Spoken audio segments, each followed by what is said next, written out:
Movie के शुरू में हम एक 10 साल की छोटी सी बच्ची को देखते हैं जो कि एक ओवाइला में रहती थी क्योंकि उसके पेरेंट्स मर चुके थे। इसका नाम सोफी था और सोफी को नींद न आने की बीमारी जिसकी वजह से वो सारी रात जागी रहती थी। और हर बच्चे की तरह उसका भी एक डर था कि रात को बाबा आते थे और वो उन बच्चों को उठा के लेके जाके खा लेते थे।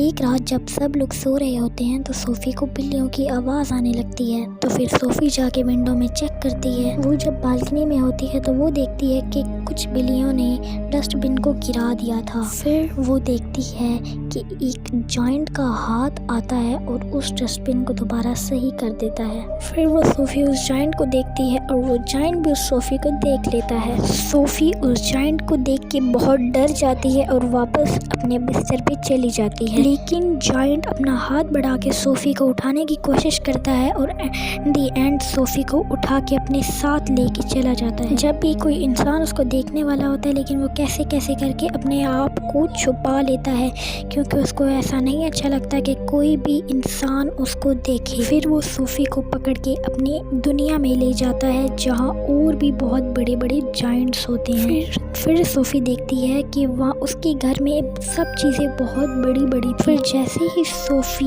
उस जायंट को देखती है तो वो एक ओल्ड जायंट होता है और वो ओल्ड जायंट से पूछती है क्या इधर और भी ओल्ड जायंट्स या आपसे बड़े बड़े जायंट्स हैं। तो कहता है ओल्ड जायंट कहता है हाँ और भी हैं। और ओल्ड जायंट कहता है मुझे यहाँ बहुत भूख लगी हुई है। सोफ़ी समझती है कि ओल्ड जायंट उसको खाने वाला है लेकिन ओल्ड जायंट ऐसा नहीं करता। सोफ़ी उससे दोबारा क्वेश्चन करती है कि इधर और भी जायंट्स हैं। तो वो ओल्ड जायंट कहता है हाँ इधर और भी जायंट्स हैं।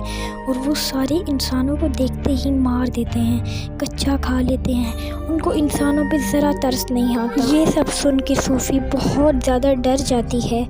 सोफ़ी क्वेश्चन करती है जायंट से कि आप मुझे खा जाओगे। तो वो जायंट उसे कहता है नहीं मैं तुम्हें नहीं खाऊंगा क्योंकि मैं एक वेजिटेरियन जायंट हूँ।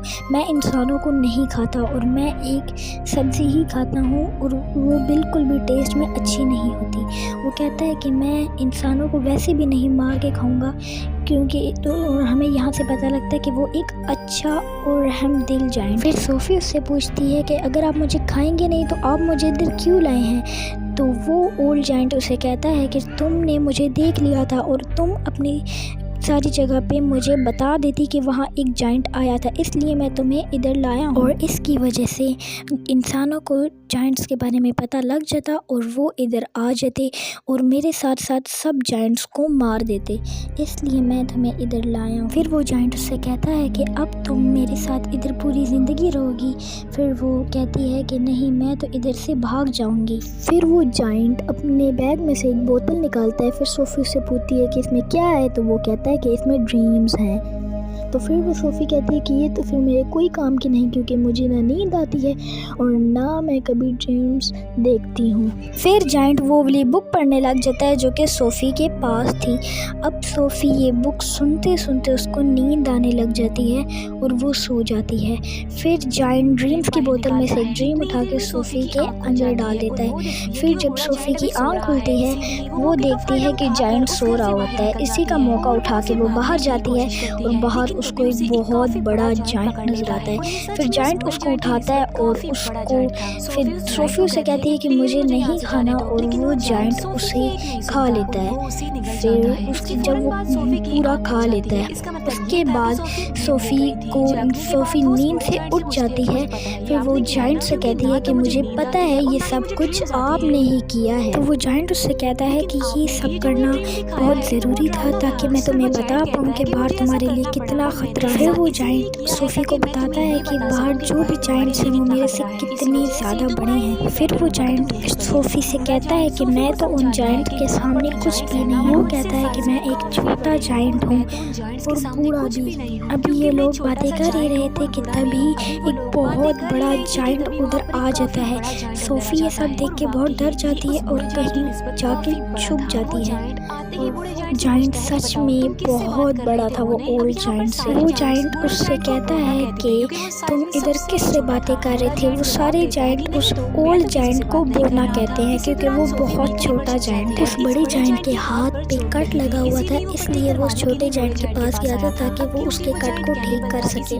तभी वो जाइंट उस बूढ़े जाइंट को कहता है कि मुझे इधर इंसानी खुशबू आ रही है, इसलिए वो बूढ़ा जाइंट अपना पूरा घर और उस जाइंट को चेक करवा देता है। और सोफी उस वेजिटेबल में छुप जाती है जो वो जाइंट खाता था। वो जाइंट उस सब्जी को उठा लेता है और आज से पहले उसने वो सब्जी कभी नहीं खाई थी, क्योंकि उसको उसमें से अच्छी खुशबू आ रही थी, इसलिए वो खाने लगता है। लेकिन ओल्ड जाइंट उसे खाने से रोक देता है। ओल्ड जाइंट उससे कहता है कि तुम तो सब्जियां नहीं खाते ना, तो इसको छोड़ दो। तो वो ना इसको फेंक देता है और ऐसे सोफी की जान बच जाती है। इसके बाद वो जाइंट इधर से चला जाता है। ओल्ड जाइंट को कहीं जाना था। अब सोफी पूछती है कि आप कहाँ जा रहे हैं, जिस पे वो बूढ़ा जाइंट कहता है कि मैं कहीं काम से जा रहा हूँ। फिर वो पूछती है कि कौन सा जरूरी काम, लेकिन जाइंट उसे कुछ भी नहीं बताता। फिर वो सोफी की काफी फोर्स करने के बाद उसको बता ही देता है कि मैं ड्रीम्स पकड़ने जा रहा हूँ। सोफी कहती है कि मैं भी आपके साथ जाऊंगी, लेकिन वो ओल्ड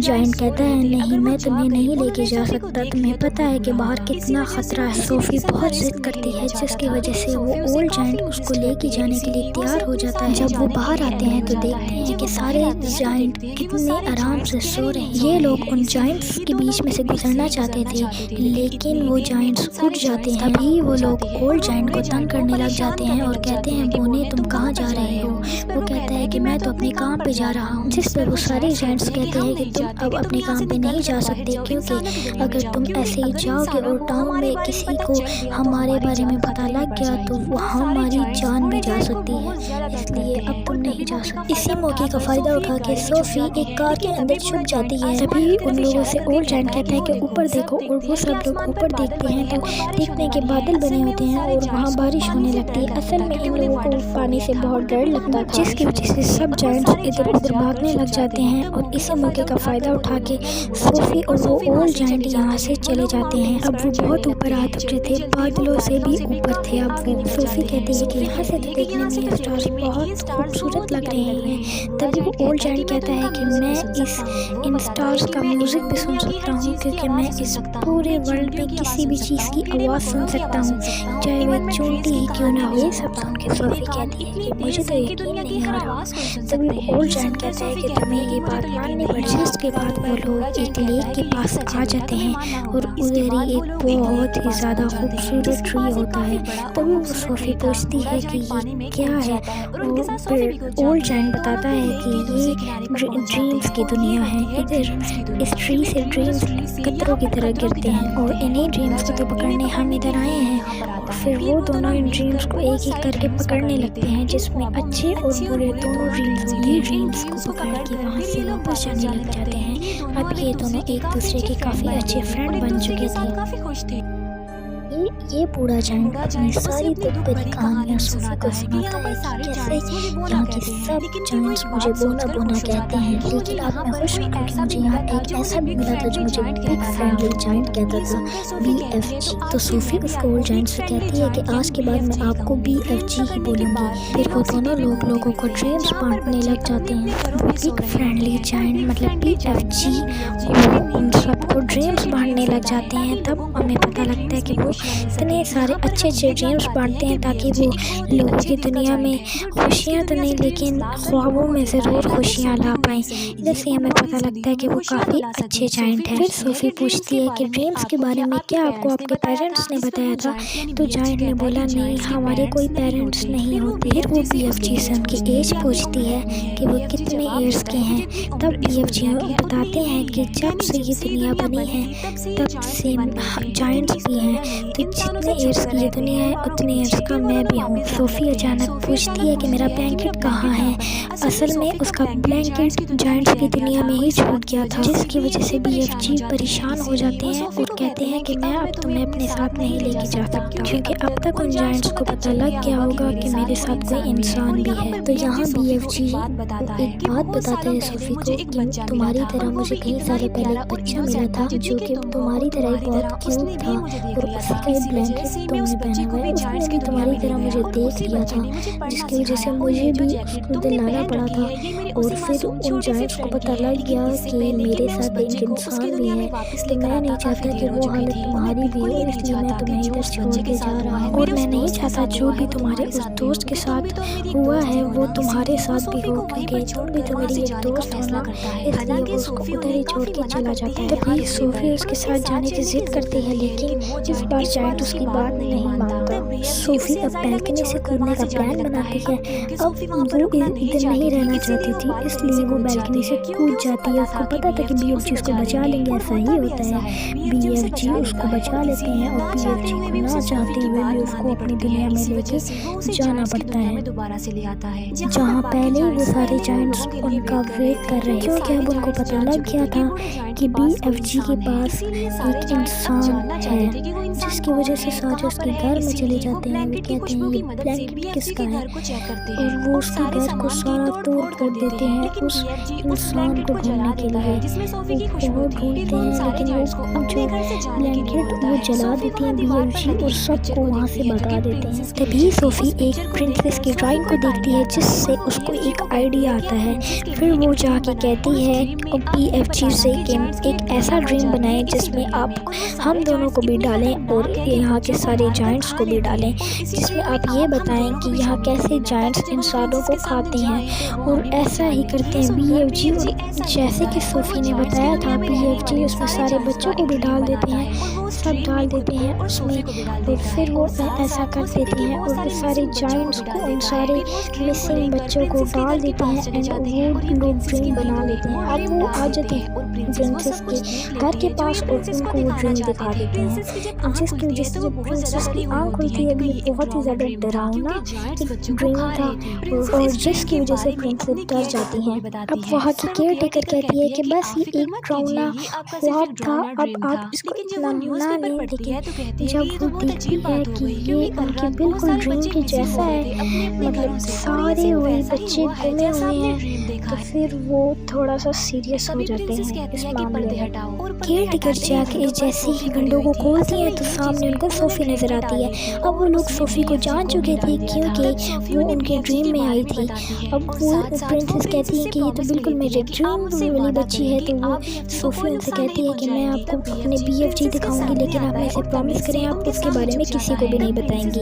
अब BFG उनके सामने आते हैं और फिर वो अपने प्रॉमिस के मुताबिक चलती हैं और ये बात किसी को नहीं बताती। और BFG भी उनको सारी बात बता देते हैं कि कैसे ये इंसान ऐसे होते हैं, ये कैसे पानी से डरते हैं, सब कुछ बता देते हैं, जिसकी वजह से BFG को बहुत अच्छा वेलकम दिया जाता है, उनको बहुत अच्छे अच्छे खाने दिए जाते हैं।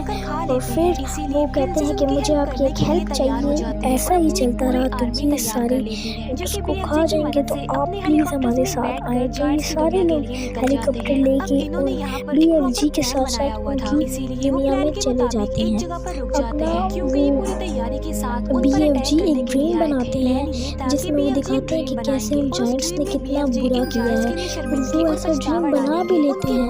अब वो ड्रीम को डालने के लिए जैसे ही बाहर जाते हैं, बाहर बहुत सारे सो रहे होते हैं जायंट्स। अब वो भूल जाते हैं कि वो ड्रीम डालने वाली चीज़ तो उनकी महल में ही छूट दी है। तो अब सोफी कहती है कि मैं जाऊंगी उनके बीच में और इसको तोड़ के ये ड्रीम उन सब के अंदर डालूंगी। सोफी ऐसा ही करती है, जाती है और उस ड्रीम को वहाँ बीचों बीच रख देती है। अब उनका इधर लीडर जाग जाता है और लीडर उस सोफी को खाने वाला होता है। इससे पहले वो खाता है और सबके ड्रीम में डाल देती है, जिसकी वजह से सबको अपनी गलती का पछतावा होता है। लेकिन उनके लीडर को इससे कोई फर्क नहीं पड़ता, क्योंकि वो अभी जाग गए होते हैं। जैसे ही वो उसको मारने लगते हैं तभी पीछे से BFG आ जाते हैं। इसको मौके का फ़ायदा उठा के वहाँ से वो भाग जाती है सोफी, और ये बहुत ज़्यादा छोटे होते हैं, इससे उठा लेते हैं लीडर BFG को। पीछे से सारे हेलीकॉप्टर आके उनको पकड़ लेते हैं और सबको जाके बीचों बीच आइलैंड के फेंक देते हैं। और प्रिंसेस इनके ऊपर से वही वेजिटेबल्स की बीन्स गिराती हैं। जिसकी वजह से अब उनको ना चाहते हुए भी ये पूरी ज़िंदगी खाना पड़ेगा। अब वो इधर से जा भी नहीं सकते क्योंकि इधर चारों तरफ पानी ही पानी है। अब वो लोग पूरी ज़िंदगी इधर ही फंसे रह जाते हैं। अब इधर हमें सोफ़ी को दिखाया जाता है जो कि उज़ाइला में नहीं एक महल में रहती है और ये वही प्रिंसेस का महल होता है और यहाँ वो बहुत ही ज़्यादा खुश होती है। अब वो बातें भी करती है BFG से, जो कि सुबह उठ के गुड मॉर्निंग करती है। अब BFG इधर की सारी बातें सुन सकते हैं, इसलिए वो उसको गुड मॉर्निंग भी कहते हैं और इधर वो अपनी सारी सब्जियां उगा लेते हैं। तभी इस मूवी का इधर एंड हो जाता है।